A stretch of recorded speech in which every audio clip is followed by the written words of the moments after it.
ዛሬ ያመጣውላችሁ መረጃ በርካታ የሚሸጡ ዘመናዊ ቤቶችን አጠር በማድረግ በተጨማሪም በመሃል ሜክሲኮ ከ2000 በላይ ሱቆችን ገንብቻ አስረክባለሁ በማለት የሸጠውና ምንም ግንባታ ያላከናወነውን ድርጅት ገመና እንዲሁም የበርካቶችን ዝርፊያም እነግራችኋለሁ።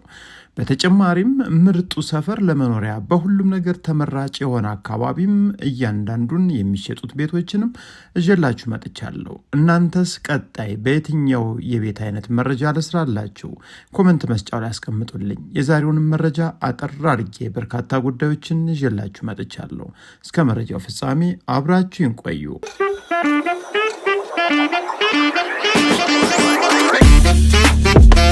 ሰላም ጤና ይስጥልን ውድ አድማጭ ተመልካቾቻችን፣ በውጭም በአገር ውስጥም የምትኖሩ እንደምን አላችሁ? እኔም የቤት ደላላ ማረሌ ነኝ።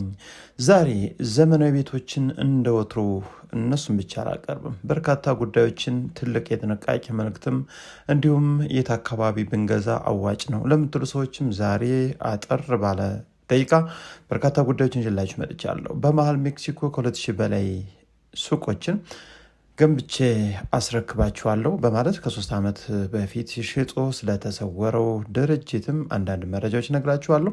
እንግዲህ ያልተሰሩ ቤቶችን ማስታወቂያ አልሰራም የምልበትን ትልቁ ምክንያትም ነው ዛሬ የምነግራችሁ።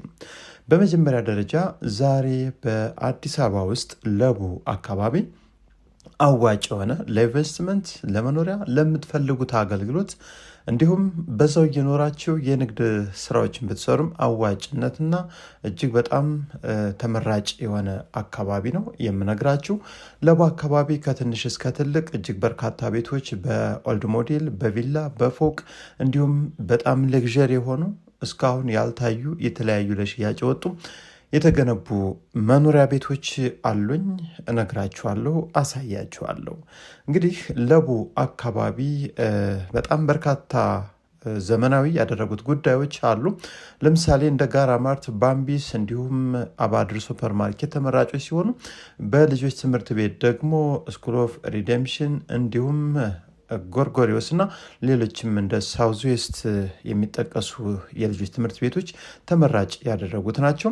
በዛው መሃል እንግዲህ ለጤናው ቼክ ለማድረግ ደግሞ የተለያዩ ክሊኒኮችና ሐኪም ቤቶችም የሚገኙበት አካባቢ እንዲሁም የአዲስ አበባ የኮሪደር ልማት ሳምፕል የተወሰደበት ምርጥ የሚባል አካባቢ የውጭ ዜጎች በተለያዩ ሀገራት የሚገኙ ለቡን ምርጫቸው አድርገው የሚኖሩበትና ለኢንተርናሽናል ትምህርት ቤት ደግሞ መገኛ ለሆነው ብስራተ ገብርኤል ምርጥና እጅግ በጣም በአጭር ርቀት ውስጥ የሚገኝ በተለይ ደግሞ በአዲስ አበባ ውስጥ ለበርካታ የመንግስትም ሆነ የግል መስሪያ ቤቶችም ለመውጫ ለመግቢያነት መንገዳቸው ተመራጭ ከሆኑት ለቡ አንዱ ሲሆን እንግዲህ ለቡ አካባቢ ከ75 ካሬ ሜትር ጀምሮ እስከ 2000 ካሬ ሜትር ድረስ በመኖሪያ ቤት የሚገኙ ቤቶች እንዳሉ ይታወቃል። ታዲያ ውስጥ ለውስጣቸው አስፓልት እንግዲህ የኮብልስቶን መንገድ እየቀረ ነው። ከዛ ውጭ ወጣ ብላችሁ ጥሩ አየር የሚታገኙበት አካባቢ እንዲሁም ለልጆችም መጫወቻ ቆንጆ ግሬነሪያ፣ ለወጣት ልጆች ደግሞ ለእግር ኳስ መለማመጃና ማዘውተሪያ እጅግ በጣም ቆንጆና ተመራጭ የሆነ አካባቢ እንደሆነ ይታወቃል። ታዲያ በዚህ ውስጥ እነዚህ ቤቶች ለሽያጭ ቀርበውላችሁ ይገኛሉ። ለዛሬው የቤት መረጃ ቀዳሚ ያደረኩት እንግዲህ ያያችሁት ቤት ነው። ደስ የሚል ኮምፓውንድ ውስጥ ያለ መንገዳቸው በአስፓልት የተሰራ 24 ሰዓት ጥበቃ ያለበት አካባቢ ነው። የካርታ ስፋቱ ደግሞ 250 ካሬ ሜትር በይዞታ 400 ካሬ ሜትር የሆነ ግራውንድ ፕላስ 2 ፕላስ ቴራስ ሲሆን 2 ሳሎን እና በውስጡ ደግሞ ወደ 8 የሚጠጉ ምርጥ መኝታ ክፍሎችን፣ ሻወር ቤት፣ ቁም ሳጥን፣ ሁሉም ነገር የተሟላላቸው ነው። ታዲያ የተጠቀማቸው የፊኒሽንግ ማቴሪያልም ጥሩ የሚባሉ አሁን ዘመኑ ካፈራቸው የተመረጡ ናቸው። እንደምታዩት እንግዲህ ትልቁ መኝታ ቤት ምን ይመስላል። ሳሎኖቹም መኝታ ቤቶቹም ሁሉም ክፍሎች እንግዲህ መታጠቢያ ክፍል ሳይቀር ስፋታቸው እጅግ በጣም ቆንጆ ነው።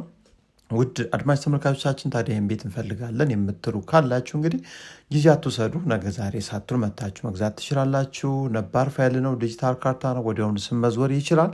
በፍጥነት ለምትጨርሱም በባንክ ትችላላችሁ። ከዛ ውጭ ግን በካሽ የመጀመሪያ እድል ይሰጣል ተብሏል።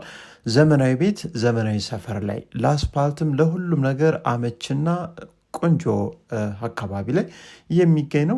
ስለዚህ ቤት በትክክል መግዛት የምትፈልጉ ሰዎች ግቢው ቢያንስ 5-6 መኪኖችን ይዛል። የጥበቃ ቤት አለው፣ ግሪነሪ ያለው፣ የውሃ ታንከር መሬት ላይ እንዲሁም የቤቱ መጨረሻው ክፍል ላይ 3ኛ ፎቅ ላይም አለ። ቆንጆ እይታ ያለው ቴራስም 1/2 የሚሆን የ3ኛ ፎቅ ስፋቱ ማለት ነው አለው። እንግዲህ ይህን ቤት ከአስፓልት በቅርብ ርቀት ይገኛል። ለቡ መድኃኔዓለም አካባቢ ያለ ቤት ነው። መታችሁ ማየትና መግዛት ትችላላችሁ። 85 ሚሊዮን ብር ነው አሁን ለሽያጭ ቀርቦላችሁ የሚገኘው። ይህን ቤት ለማየት ስትመጡም በዚህ ቤት ደረጃ ያሉ አሰራራቸው፣ በፊኒሽንግ ማቴሪያላቸው፣ በአጠቃቀማቸው፣ በሳይት በምን ተመሳሳይ የሆኑ አማራጭ ቤቶች 4-5 ቤቶች አሉን። ስለዚህ እነሱንም ቤቶች ለማየት ምናልባት ቀደም ብላችሁ ቀጠሮ አስይዛችሁን ብትመጡ በርካታ ጉዳዮችን ታያላችሁ። ሌላኛው የኔ ምርጫ የሆነው ምናልባት ቤት ብትገዙት ቆንጆ ቤት ነው። 94 ካሬ ሜትር ግራውንድ ፕላስ 3 ፕላስ ቴራስ ነው። 4ኛ ግቢው ቆንጆ ነው። ለመኪና ማቆሚያ በቂ ነው። 4 መኪኖችን አሊያም 3 መኪኖችን ማቆም ይችላል። ከዛ ውጭ የምታዩት ሳሎኑ ነው። 5 መኝታ ቤት፣ 1 ሳሎን፣ ቴራስ አለው፣ 2 ኪችን አለው። ነገር ግን ይህ ቤት ያልተሟሉ ነገሮች አሉት። ቁምሳጥንና ካቢኔት አልተገጠመም። ከዛ ውጭ ግን ሁሉም ነገር ጥንቅቅ ብሎ ያለቀ ቤት ነው። ንጹህ ነው። እንግዲህ ይህን ቤት አሰራሩን በጣም ወድጄዋለሁ። በ35 ሚሊዮን ብር ጥሪ ተብሎ ነው ለሽያጭ የቀረበው። ይህን ቤት ለምትገዙ ሰዎች በባንክ አይሸጥም፣ በካሽ ብቻ ነው። 35 ሚሊዮን ብር። አቀማመጡ ወደ ደቡብ የዞረ ነው። አካባቢው በጣም ቆንጆ ነው። ለቡ ጋራ ማርት ጀርባ ላይ ይገኛል። ቤት ገዥ ከሆናችሁ እንዳያመልጣችሁ። ነገም ዛሬም ቀጠሮ አትስጡ፣ ኑ መታችሁ እዩት። 3ኛው የዕለቱ መረጃ ደግሞ ይኸው 150 ካሬ ሜትር ግራውንድ ፕላስቶ የምትፈልጉ 2 መኪና ያስቆማል። ግቢው ጥሩ ተደርጎ ተሰርቷል። ፊት ለፊቱ አቀማመጡ ወደ ደቡብ ነው። እንዲሁም ግሪነሪ ፊት ለፊት ያለ ነው። እዚህ ላይ እንደምታዩት ሳሎንና ፊት ለፊት ኦፕን ኪችን ነው። ምናልባት ትራዲሽናል ኪችንም ኦፕን ኪችንም እዚሁ ላይ ነው ሁሉን ነገር አጠቃሉ የያዘው። ስለዚህ ይህን ቤት የምትፈልጉ ካላችሁ 6 መኝታ ቤት 2 ሳሎን አለው። ለቡ አካባቢ ይገኛል። ግራውንድ ላይ መታጠቢያ ክፍል እንዲሁም የሰራተኛ ወይም የስራ አጋዥ መኝታ ክፍል አለ። 1ኛ ፎቅ ላይ ስትወጡ በመጀመሪያ ደረጃ እዚህ ፊት ለፊት ላይ የምታገኙት የቤቱን ትልቁን መኝታ ቤት ነው። ከትልቁ መኝታ ቤት ቀጥሎ 2 የልጆች መኝታ ቤቶችም አሉ። እንግዲህ እዚህ ላይ እንዳየሁት 2ቱ መኝታ ቤት የራሳቸው የሆነ የውስጥ መታጠቢያ ቤት ያላቸው ናቸው። አንደኛውን መኝታ ቤት ያልኳችሁ ወይም 3ኛውን ማለት ነው ለቢሮ ማድረግ ትችላላችሁ። ከዛ ውጭ ግን እናንተ ለምትፈልጉት አገልግሎትን ማድረግ ይቻላል። ይህን ቤት ለምትገዙ ምናልባት ነባር ፋይል ነው፣ ዲጂታል ካርታ ነው፣ በባንክም በካሽን መግዛት ትችላላችሁ። ዋጋው አሁን በ55 ሚሊዮን ብር ውስን ድርድር አለው ተብሎ ለሽያጭ ቀርቦላችሁ ነው የሚገኘው። ይህ ቤት በለቡ አካባቢ ከዘመናዊ ቤቶች ቅናሹ ነው። ታዲያ ፊት ለፊቱ ደግሞ እይታው በጣም የሚያምር በእርግጠኝነት የምትወዱት ሲሆን ምናልባት መታችሁ መደራደር ትችላላችሁ ማለት ነው። ይህ የምታዩት ደግሞ 2ኛው የቤቱ ሳሎን ነው። ጥሩ አቀማመጥ ነው። ጥሩ የፊኒሽንግ ሁኔታዎችን አይቼበታለሁ። አልተኖረበትም። ዘመናዊ ቤት ነው። በውጭም በሀገር ውስጥ ያላችሁ ለቡ አካባቢ ይህን ቤት ገዝታችሁ ማከራያ ብትፈልጉ እስከ 200 ሺህ ብር ሳይውል ሳያድር እናከራይላችኋለን። ወሳኝ ገዥ ከሆናችሁ ይህንንም ቤት መታችሁ እዩት። ፊት ለፊቱ እንደምታዩት ግሪነሪያ ደስ የሚል አየር የሚገኝበት ነው። ሌላው ደግሞ በ500 ካሬ ሜትር ላይ የተገነባ ለቡ አካባቢ ቤት የምትፈልጉ ካላችሁ እንግዲህ ይህ ቤት አለ። ምናልባት በባንክም በካሽም መግዛት ለምትፈልጉ ትችላላችሁ። ግራውንድ ፕላስ 1 ፕላስ ቴራስ ሲሆን ዋና ቤቱ ሰርቪሱ ደግሞ ግራውንድ ፕላስ 2 ተደርጎ የተሰራ ነው። ይህ የምታዩት የቤቱ ግራውንድ ላይ ዋናው ሳሎን ሲሆን ፊት ለፊት እንደምታዩት ደግሞ ቆንጆ እይታን ይዞ የሚገኝ ትራዲሽናል ኪችኑ ነው። ስፋቱ በጣም ደስ የሚል ነው። ከዛ ውጭ ቤቱ አልተኖረበትም። 100% ደግሞ ጥንቅቅ ብሎ አልቆላችሁ ነው የሚገኘው። ታዲያ ይህ ቤት በነባር ፋይል በዲጂታል ካርታ ላይ የሚገኝ ሲሆን አካባቢው ተመሳሳይ ቤቶች የሚገኙበት ነው። እንግዲህ ግራውንድ ላይ ለአዛውንት ወይም ለእንግዳ መኝታ ቤት መሆን የሚችል እንዲሁም የተለያዩ ክፍሎችን ይዟል። በአጠቃላይ ይህ ቤት 2 ሳሎን እንዲሁም 10 መኝታ ቤትና 3 ትራዲሽናል ኪችኖችንም ይዞ ነው የሚገኘው። ቤቱ በአብዛኛው የራሳቸው የሆነ የውስጥ ሻወር፣ ሽንት ቤት እንዲሁም ቁምሳጥን ያላቸው መኝታ ክፍሎችን የልጆች ሳይቀር ማለት ነው በጥሩ ሁኔታ ይዞ ይገኛል። ይህ የምታዩት የቤቱ ትልቁ መኝታ ቤት ነው።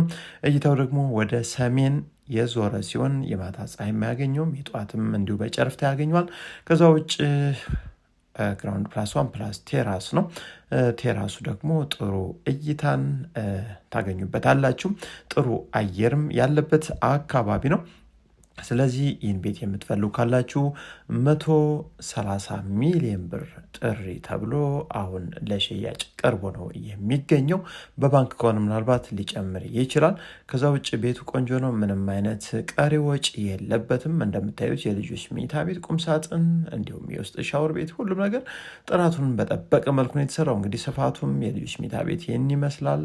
እንደምታዩት እንግዲህ የመብራት ስራዎቹ እንዲሁም የተፈጥሮ ብርሃንና አየርም እንዲያገኝ የታሰበበት መንገድም በጣም ቆንጆ ተደርጎ የተሰራ ቤት ነው። ስለዚህ ይህን ቤት እንግዲህ 130 ሚሊዮን ብር ብለዋል። ይህን ቤት ለማየት ስትመጡ ከ105 ሚሊዮን ብር ጀምሮ ለሽያጭ ወጡ የተለያዩ የቤት አይነቶች ለቡ አካባቢ አሉ። ከእናንተ የሚጠበቀው ቀደም ብላችሁ ሰፋ ያለ ጊዜ ይዛችሁ መታችሁ ደስ ያላችሁን የቤት አይነት መምረጥ፣ ማየት፣ መጎብኘትና ሀሳብ አስተያየት ካለም እንደናንተ ፍላጎት የፈለጋችሁትን የቤት አይነት እናቀርብላችኋለን። ይህ እንደምታዩት እንግዲህ ቴራሱ ነው። በጣም የሚያምር ቆንጆ እይታን ይዞ የሚገኝ የተለያዩ ፕሮግራም ዝግጅት ቢኖርባችሁ ፊት ለፊት ካለው ሳሎን ጋር በመቀላቀል ፕሮግራማችሁን ማስኬድ ትችላላችሁ ማለት ነው። ስለዚህ ይህን ቤት ለማየት ስትመጡ ምናልባት አካባቢ ላይ ይህን ቤት በ110 ሚሊዮን ብር ጥሪ ተብሎም ለሽያጭ ቀርቦላችሁ ይገኛል። ሳሎኑ እንደምታዩት ፈረስ ያስጋልባል የሚባለውም ለዚህ ቤት ሳይሆን አይቀርም፣ ሰፊ ነው። ከዛ በተጨማሪም ለቡ ላይ ይህን ቤት ከፈለጋችሁ ደግሞ 165 ካሬ ሜትር ነው። በ27 ሚሊዮን ብር አንድ መኪና ያስቆማል። ይህን የመሰለ ሰፊ ሳሎን ይዟል።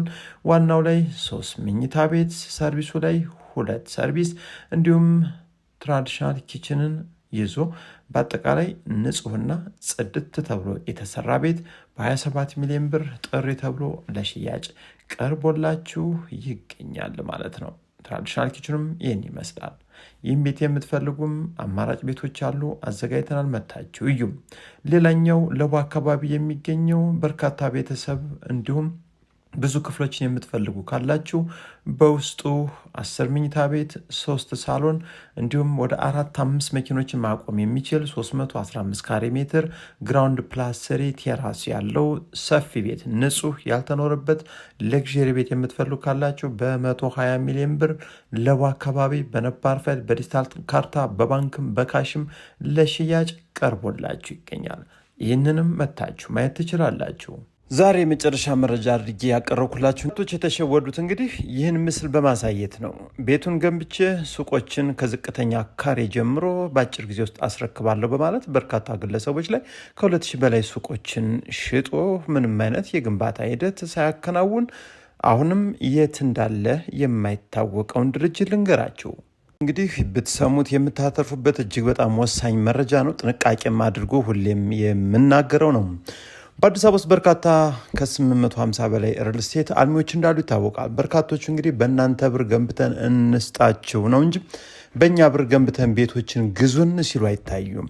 ታዲያ በርካታ ሪል ስቴት አልሚዎች ብዙ ቤት ገዢዎችን በውጭ በሀገር ውስጥ ያሉ እያስለቀሱ እጅግ በጣም እያሳዘኑ ብራቻቸውን ይዘው በመጥፋት ቢሮቸውን በመቀየር ቤቶችንም ቤት ገዢዎች ሳይረከቡ እየቀሩ በርካታ ልቅሶና እሩምታ ሲሰማ ይታያል። ታዲያ ዛሬ ያመጣውላችሁ እኔ ራሴ እንግዲህ ሰዎችን ቢሮ ድረስ በመላክ ቤት ወይም ሱቅ እንዲገዙ በማድረግ የማውቃቸው ሪል ስቴት አልሚዎች ነበሩ። የዛሬ 2 ዓመት አካባቢ ነው እንግዲህ 3ኛ ዓመቱን ይዟል። ታዲያ ከ2000 በላይ ሱቆችን ለገበያ ማዕከል ሞልን ገንብተን እናስረክባለን በሚል ከበርካታ ግለሰቦች ብራቸውን ከሰበሰቡ በኋላ በማስረከቢያ ጊዜያቸው እንኳን ቤት ሊገነባ ቢሮቸውም ላይ እንደሌሉ ነው እንግዲህ ያገኘሁት መረጃ። እኔም ከዋና ማናጀር ወይም ከቢሮ ኃላፊው ጋር በመነጋገር ምንድነው ግንባታዎች እየተከናወኑ አይደለም፣ ሱቆችን ከናንተ የገዙ ሰዎች አሉ። ስለዚህ እነዚህ ከናንተ የገዙ ብራቸውን የከፈሉ ግለሰቦች የግንባታ ሂደት እያዩ አይደለም፣ ማስረከቢያ ጊዜያችሁም እየደረሰ ነው፣ ምንድነው የምታደርጉት ብዬ በጠየቅኩት ሰዓት እንግዲህ የሰጠኝ መልስ እቃዎች ከውጭ እየመጡ ነው፣ በግንባታው እንግዲህ ወደፊት እንደሚሄዱበት ነው የገለጸው። ነገር ግን የግንባታ ጊዜው እጅግ በጣም ቀርቧል። ምንም አይነት ግን የግንባታ ሂደት እንዳልተከናወነም መሬቱ ላይ ተገኝቼ ያገኘሁት መረጃ ነው። ስለዚህ እባካችሁ ከተገነባ ቤት ውጭ ቦታዎችን አሳይተዋችሁ ቢሮ አሳይተው እንዲሁም እዚህ አሁን እንደምታዩት አይነት ሲሪዲ ቪዲዮ አሳይተው ይህን የመሰለ ቤት ገንብተን እናስረክባለን፣ በአጭር ጊዜ ውስጥ ታማኝነን የዚህ ድርጅት ባለቤቶች ነን፣ ካሁን በፊት እናስረክበናል በሚል ማታለል ብራችሁን እንዳትበሉ ትልቅ ጥንቃቄ እንድታደርጉ። የዕለቱን መረጃ በዚህ ጨረስኩ። መልካም ጊዜ